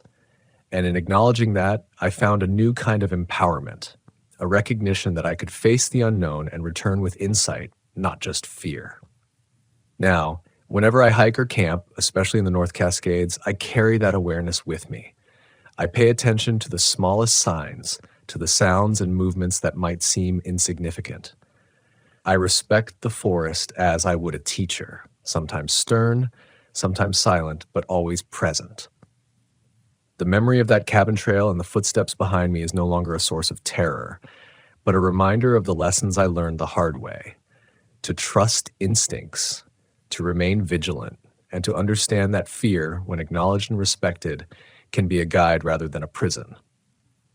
The North Cascades remain as imposing and mysterious as ever, but I navigate them differently now, with caution, with reverence, and with the quiet confidence that comes from having faced the unknown and survived. The cabin trail of North Cascades, Footsteps Behind, remains a story etched into my memory, a reminder that some of the most profound lessons arrive not in calm or comfort, but in tension, fear, and the quiet persistence of the unknown. And every time I recall that weekend, I feel both a shiver of unease and a surge of empowerment, knowing that the footsteps that once followed me now guide me in understanding the delicate balance between courage and caution, curiosity and respect, fear and insight. The forest may watch, the footprints may linger, but I have learned to walk forward anyway, stronger, wiser, and unafraid to listen. My name's Carter Lane, 42 years old, part-time wildlife photographer, full-time wanderer in places people say not to go. I've spent the better part of the last decade driving my old white Winnebago across the back roads of America, through valleys where the radio goes silent, past forests that don't show up on GPS, and into those nameless gaps between the maps where you realize how small you really are. There's something about the deep woods that calls to you. The quiet isn't peace, it's pressure, a kind of hum under your skin that makes you feel watched, even when you swear you're alone. I used to think it was just my nerves, the primal animal part of the brain reacting to the unknown. But now I know better. The woods remember. They hold on to things, to people. I didn't plan on staying long in those mountains of northern Idaho that summer. Just a quick stop, a few nights of photography, then south toward the Tetons. But when I rolled up to the Forest Service gate outside Clearwater Ridge, the ranger on duty, an older man with sun-faded skin and a cracked smile, looked me over and said, "You're better off camping lower. Those upper trails haven't been maintained in years." I told him I wasn't planning to go far. He didn't look convinced. He leaned on my window, eyes flicking over the maps spread across my passenger seat. "People get turned around up there," he said. "No cell service, no trail markers past mile 6. Had a hiker disappear last month. Locals say the woods took him." I laughed it off, like most people would. The woods took him. But something about the way he said it made me uneasy. His tone wasn't superstitious. It was matter of fact. I drove on anyway. The dirt road climbed for miles, twisting through spruce and cedar until the air thinned and the trees grew tight and strange. The light never seemed to fall the same way twice. One bend would glow gold with evening sun, the next dim and cold like twilight. I finally found a clearing beside a stream and parked the RV, letting the hum of the forest swallow the last sounds of the engine. That first night, the silence felt alive. No wind, no insects, not even the usual snap of branches from unseen animals. Just a dense, breathing quiet. I stepped outside after dark with my headlamp, watching the mist roll over the water like smoke. The beam of my light caught something reflective on a tree about 50 feet out. A strip of red cloth tied around a branch. It looked fresh, bright against the gray bark. I thought maybe it was a trail marker, but there were no trails nearby. Later, lying in my bunk, I heard a single whistle. High, distant, and human. 3 short notes, then nothing. I told myself it was an echo. But in those woods, sound doesn't echo right. It bends. It comes back changed. By morning, I'd half convinced myself it had been a dream. I brewed coffee, packed my camera, and followed the stream uphill. The air smelled like pine and damp soil. Clean, pure. I kept walking, hoping to find a ridge for sunrise shots, but after an hour the stream disappeared underground, swallowed by moss and stone. That's when I found the campsite. It wasn't old. The ashes in the fire pit were gray but dry, as if they'd cooled only days ago. A folded tarp leaned against a tree, and a single hiking boot sat half buried in needles nearby. The weirdest thing, though, was the tent, flattened and empty with the zipper torn clean off. No blood, no drag marks, just absence. I called out. My voice vanished into the trees like it had been swallowed. The only response came from somewhere behind me. That same 3-note whistle. I froze. It was closer now. I turned, scanning the woods, but the sound stopped. I felt that crawling sensation in my gut, the one that says you're not alone even if you can't see why. My mind raced with explanations. Another camper, maybe. Someone messing around. A hunter signaling. Anything but the truth that pressed behind my ribs. That something was wrong here, deeply wrong. I backed away, heading down toward camp, but every direction looked the same. The stream wasn't where I left it. The trees seemed tighter, leaning somehow as though they'd shifted while I wasn't watching. The forest was too still, too dense with expectation. Then came the smell, faint at first like wet iron and rot. I thought it might be an animal carcass, but it grew stronger, heavier. My throat tightened. When I looked down, I realized I'd been walking in circles. The same red cloth hung on the same branch. The whistle came again, softer this time, and from my left. My chest went cold. I didn't think. I just ran. I don't remember how long or how far, only the pounding in my chest and the wet slap of mud under my boots. When I finally saw the glint of my RV through the trees, I nearly collapsed with relief. I locked every door, every window, sat behind the wheel trembling like a leaf. The forest stayed quiet, but as dusk fell, I saw movement just beyond the firelight. A flicker of gray between the trunks, too tall and too still to be human. I watched through the window until my eyes ached. The shape didn't move, didn't breathe, just waited. Eventually, I turned off the lights inside the RV and sat in the dark, trying to slow my breathing. That's when I noticed something carved into the window frame near the bunk. Tiny letters I hadn't seen before. "Don't answer the whistle." The wood looked old, weathered, like it had been there long before I parked. That night, I couldn't sleep. Every sound made me flinch, the creak of the RV's frame, the drip of condensation, the sigh of branches brushing the roof. And then around midnight came a knock. 3 slow taps against the back door, not frantic, not threatening, just patient. I held my breath, waiting. Then came the whistle. 3 notes, drawn out and trembling, so close it seemed to vibrate through the metal walls. I don't know how long I sat there in the dark, gripping my flashlight, listening to that sound rise and fall outside. The rational part of me said it had to be someone, a lost hiker maybe, looking for help. But another part, the animal part, screamed not to open that door. Eventually, the noise stopped. When dawn broke, I stepped outside. The world looked the same. Trees, mist, stream. No footprints near the RV. No sign anyone had been there. But carved into the dirt behind my back bumper was a single word traced by a finger or a stick. Stay. That was the moment I realized this place didn't want me leaving. And maybe, just maybe, it didn't want me staying either. I stayed put until noon that day, half convinced I'd imagined everything. The forest outside my RV looked calm again, shafts of sunlight filtering through, water trickling gently down the slope. It almost felt normal.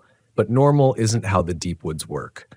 The quiet there isn't peace, it's camouflage. I packed up my gear fast, trying to shake the unease crawling up my spine. My plan was simple. Head back down the dirt road, find the ranger station, and call it a loss. Whatever that whistle was, whoever it belonged to, I wanted no part of it. But when I turned the ignition, the RV didn't start. The engine whined once and died. Again, nothing. The battery gauge blinked red, even though it had been full the night before. That old Winnebago had never failed me, not once in 10 years. Yet here, it was as dead as the woods around me. Something in my gut told me this wasn't coincidence. I grabbed my camera bag and decided to walk toward the main road. It was only a few miles downhill. I figured worst case I'd find another camper or maybe a ranger truck making rounds. But a few hundred yards in, I saw something strange. A narrow path veering right, one I hadn't noticed before. It wasn't an animal trail. The ground was too smooth, too deliberate, the way people might tread the same route over and over. I told myself I'd follow it just a short way. Maybe it led to a lookout or an old cabin. I wasn't thinking clearly. I was tired, anxious, and desperate for any explanation that made sense. The path wound between enormous cedars, their roots like coiled muscles gripping the soil. As I walked, I noticed the air changing. Thicker, damper, carrying the smell of moss and something faintly metallic. Every now and then, I'd catch glimpses of movement in my peripheral vision, like shadows slipping between trees. But when I turned my head, they were gone. About 20 minutes in, I found the first sign, literally, a wooden plank nailed to a post, words carved deep but almost eaten by rot. I brushed the moss away and read what was left. Ward Camp, established 1964. There was no such place on any of my maps. I took a few photos, noting how the forest around it seemed older, denser. The trees looked wrong somehow. Bark stripped in vertical lines, branches growing inward, not outward, like they were closing ranks. Then came the smell again, stronger now, rancid, the unmistakable stench of decay. I followed it cautiously, my boots sinking into damp earth. That's when I saw it. Half buried in leaves and vines, there was another tent, older than the last one, its fabric stiff with mildew. A rusted lantern lay beside it, and a backpack torn wide open, spilling its contents into the mud. A field journal, a cracked compass, and a disposable camera still sealed in plastic. I picked up the journal first. Most of the pages were ruined, waterlogged, and unreadable, but a few words bled through the stains. Whistling again last night, different tone, sounds closer now. And then, further down, heard voices in the stream, thought it was them, but the voices called my name. I dropped the book before I realized what I was doing. My heart hammered against my ribs. I stood there, breath catching, trying to convince myself it was all coincidence, another lost hiker, someone spooked by the woods just like me. But when I looked up, I noticed something else. The trees around the tent weren't random. They formed a circle, perfectly spaced, evenly curved. Inside that circle, the air felt colder, stiller. I don't know what made me do it, but I stepped forward. At first, it was just quiet. Then, from somewhere deep inside that ring of trees, I heard it, faint but unmistakable, a whistle. 3 notes. Only this time, I recognized the tune. It was the same one I'd used years ago to call my old dog back to camp. That was impossible. I turned and ran. Branches clawed at my arms, roots caught, the forest blurred around me, dark green, then gray, then black. When I finally burst through the tree line and saw the glint of my RV again, I thought I'd made it back. I didn't even notice at first that something was off. The air was cooler, the shadows longer. The same clearing, same rock, same stream, but the red cloth was gone. The carvings on my window frame were gone too, and my tracks from that morning erased like I'd never left. The only thing that remained was that single word behind my bumper, but now it didn't say stay. It said return. I stood there, staring at the word until my eyes burned. Then I did the stupidest thing I could have done. I called out, "Who's there?" Silence. Who's doing this? And then faintly, from the tree line, "Carter." The voice was hoarse, cracked, but familiar. It sounded like mine. I stumbled backward, my throat dry, every instinct screaming at me to get inside the RV. I slammed the door, locked it, and drew the curtains tight. The light was fading fast, that slow blue twilight that always seems longer than it should. Outside, I could hear something moving. Not footsteps, softer, like someone dragging their hand across the metal siding. It circled the RV slowly, scraping, pausing now and then as if listening. Then came the whistle again, right beside the door. 3 notes. I pressed my back to the wall, flashlight in hand, heart racing. The beam of light trembled as I aimed it toward the sound. The walls felt thinner than ever, like whatever was outside could just breathe and the whole thing would cave in. Minutes passed, maybe hours. I don't know. Eventually, the noise stopped. I didn't sleep that night. I sat at the table until dawn, staring at the keys in my hand, whispering to myself that as soon as there was light, I'd leave. When morning came, I stepped outside. The smell of smoke hit me first, faint but sharp, like a campfire burning nearby. And when I looked down the hill, I saw it. Thin gray wisps curling from the trees about a half-mile away. Someone was out there, or something wanted me to think so. Still, I had to know. I couldn't leave without making sure. What if someone else was lost, like me? What if they needed help? That's how the woods get you.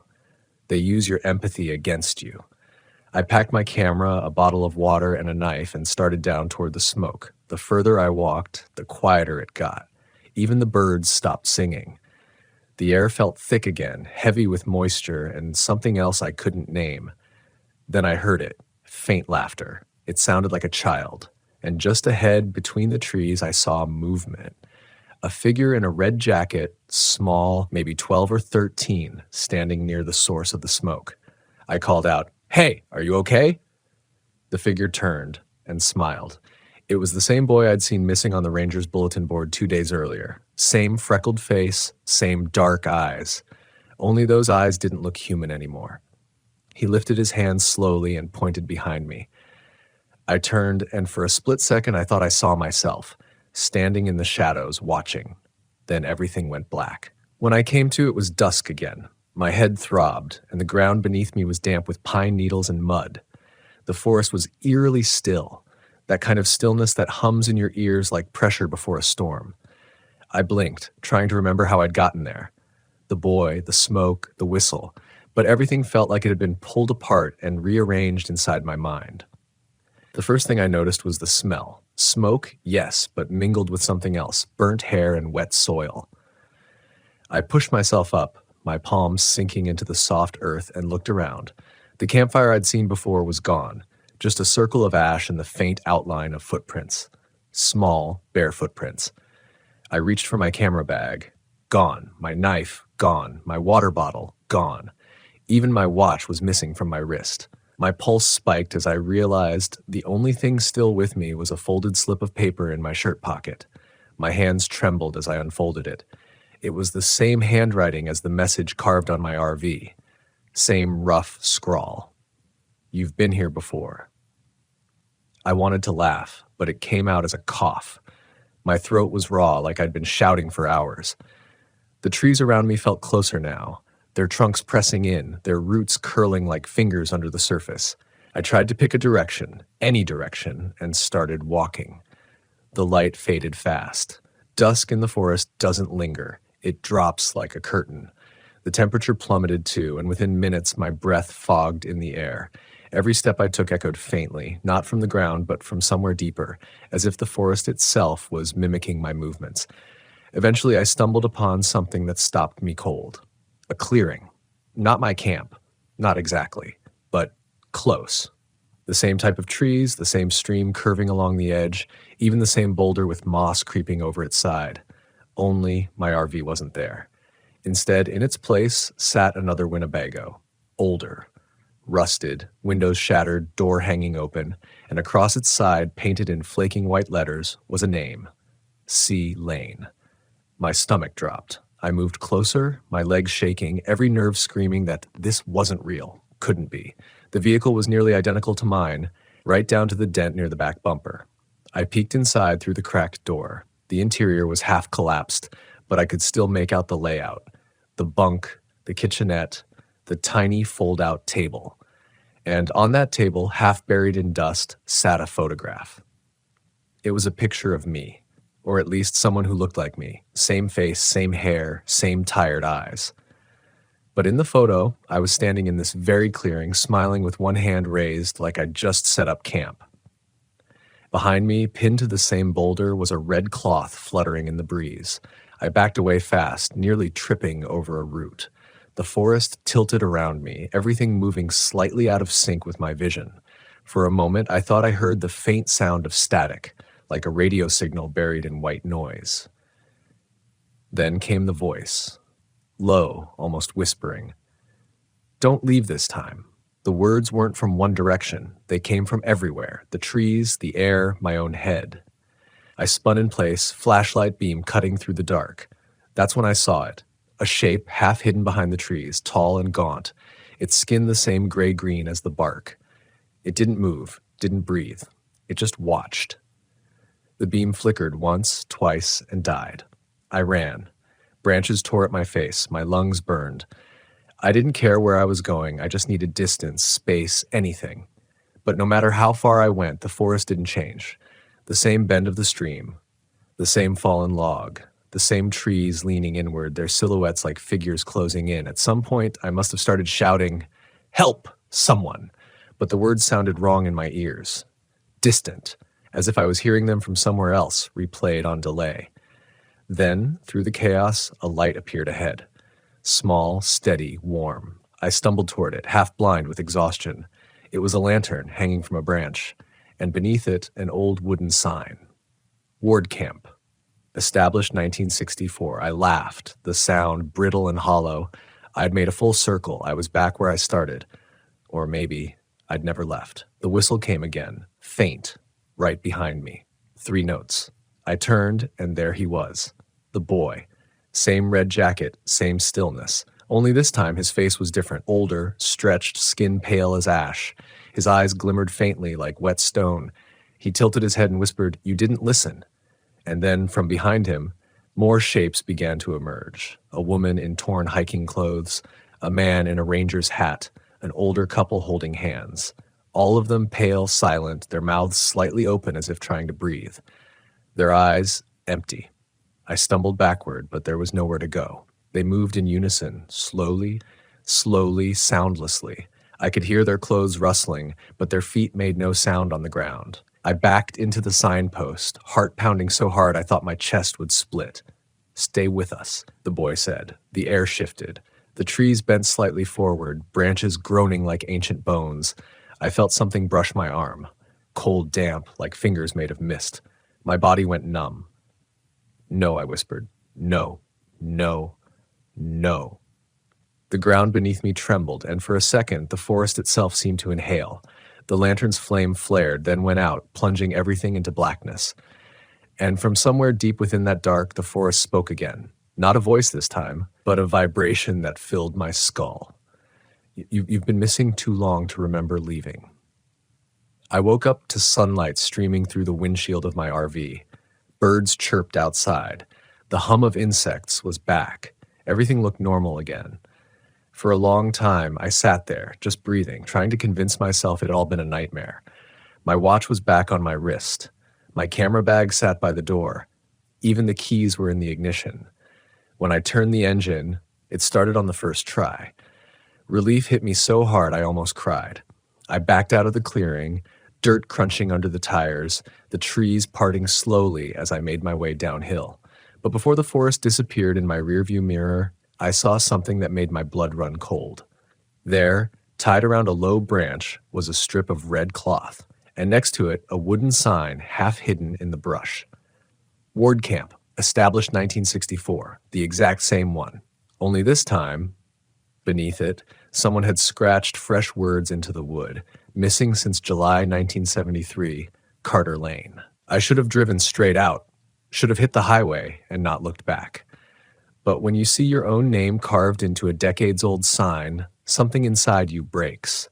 It's not fear anymore. It's disbelief so deep it becomes obsession. I had to know what was real and what wasn't. I stopped the RV on the roadside and got out.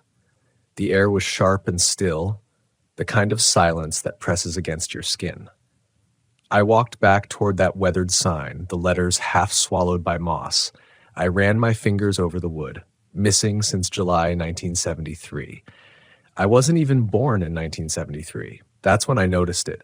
A line of footprints leading away from the road, disappearing into the trees.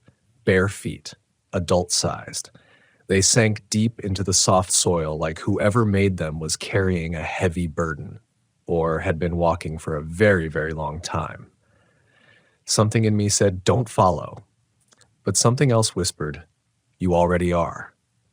The forest swallowed me within minutes. The light dimmed, the temperature dropped, and that familiar hum, that low vibration beneath everything, began again.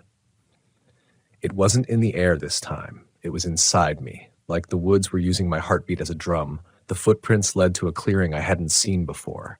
In the center stood a stone circle. Waist-high, ancient-looking, covered in moss and lichen. Around it, trees grew in perfect symmetry. Their trunks curved inward like ribs enclosing a chest. The ground within the circle pulsed faintly, as if the earth itself was breathing, and scattered around that stone ring were objects. Old ones. A rusted camera, a torn ranger's hat, a woman's hiking boot. And there, half buried in the moss, my own wallet. I crouched, my hands trembling as I picked it up. Same leather, same faded ID tucked inside. Only the photo was different. In this one, I wasn't smiling. I was staring straight ahead, eyes hollow, face thinner, like someone who hadn't seen the sun in months. My breath hitched. I dropped it and stepped back, nearly tripping over something behind me.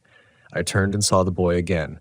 He stood inside the circle now, head tilted, that same faint smile on his lips. "You came back," he said. I shook my head. No, I never." He stepped closer, his bare feet making no sound on the ground. "You never left." The woods moved then, not the trees themselves, but the shadows between them. They shifted like liquid, shapes rising, falling, crawling closer. I could make out faces in the dark, dozens of them, pale, expressionless, watching. They weren't ghosts, they weren't people either. They were echoes, the forest's memories of those who'd disappeared. "Why?" I whispered. "Why me?" The boy's eyes gleamed. Because you listen. Before I could move, the ground inside the circle split open with a wet, cracking sound. Not deep, just enough to reveal a hollow beneath. The smell that poured out made me gag. Rot, soil, and something old, metallic like blood on iron. Inside that hollow was another body. Mine. Same clothes, same boots, the same camera strap across the chest. Its face was half covered in soil, but I didn't need to see more. I stumbled backward, my knees hitting the dirt, heart hammering so hard I thought it might break. My mind was screaming, "Run, get out, move!" But my body wouldn't obey. The forest held me still, its breath thick in my ears. Then the boy knelt beside the pit, looking down at the corpse as if studying something familiar. "You left us," he whispered. "You walked away when we called."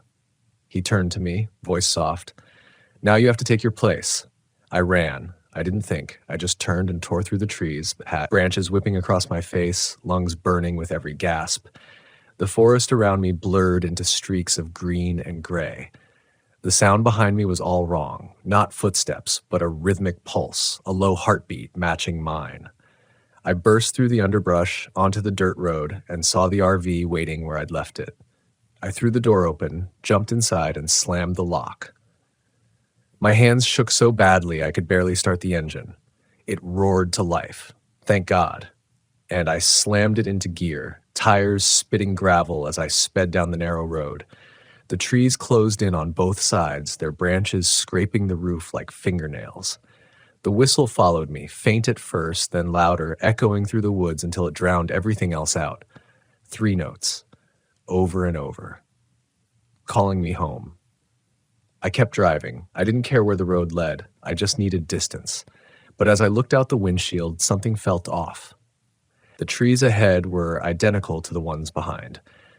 The same bends, the same dips, even the same boulder on the left side of the road. I was looping. I slammed the brakes, tires skidding to us. The world seemed to tilt. I looked in the rearview mirror and my blood froze. In the reflection, the forest behind me wasn't moving. It was watching. The trees leaned inward, shapes shifting between them, faces, arms, outlines of people half made of bark and mist. And standing among them, clear as daylight, was me. He raised a hand and smiled.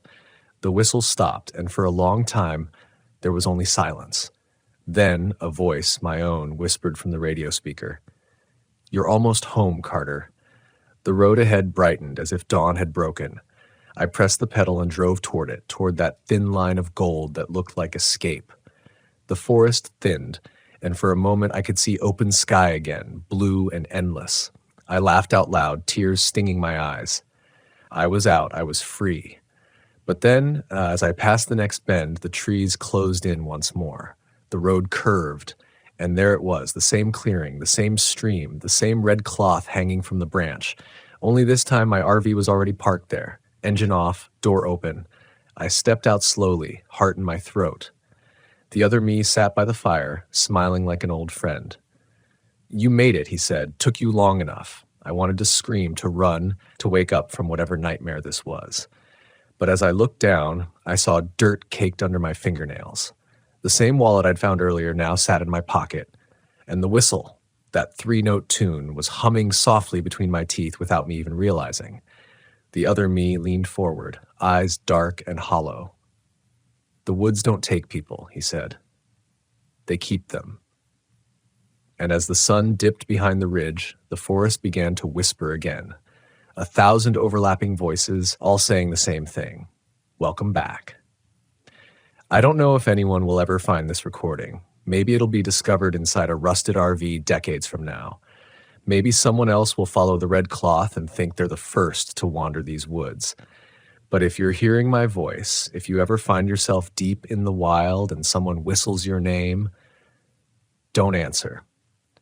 No matter what it sounds like, because once the forest remembers you, you never really leave.